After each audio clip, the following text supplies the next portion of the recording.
电视剧《斯卡罗》原著小说《傀儡花》的作者陈耀昌，12号受到母校永和国小邀请，回来演讲，为表扬陈医师在医学以及文学上的优秀成果。市长恩惠特是特别展望学校颁奖卓越市民奖给陈耀昌，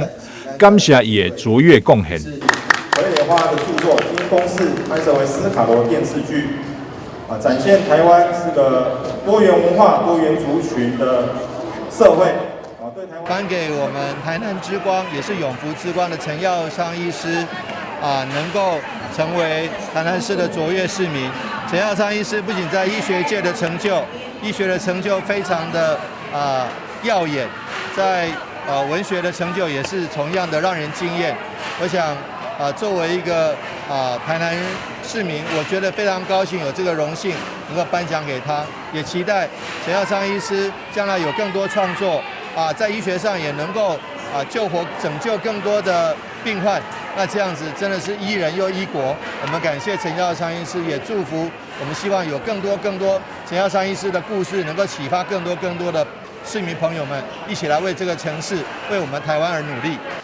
陈耀昌医师表示，台南甲永和国小是培养伊文学写作的所在。伊看到近来台南的公庙文化渐渐式微，伊未来的目标就是要将公庙文化提升起来。台南跟永福就是孕育我小时候这个台湾文化的地方，然后以后到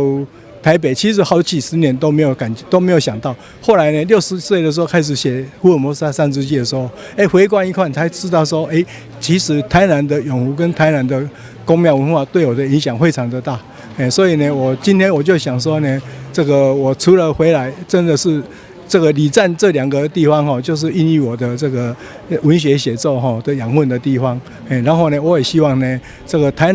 湾的公庙文化其实最近有一点式微，那我希望呢能够把它提升上来，这是我将来想要做的一件事情。卓越市民陈耀昌这次回来到母校演讲，真侪同款嘛是永和国小毕业社会贤达，如台南市教育会理事长沈明贤。前国际赛主会300 D1区第14分区主席王伯群等杰出校友，也拢特别回来听讲，并做伙合影记录这公演的时刻。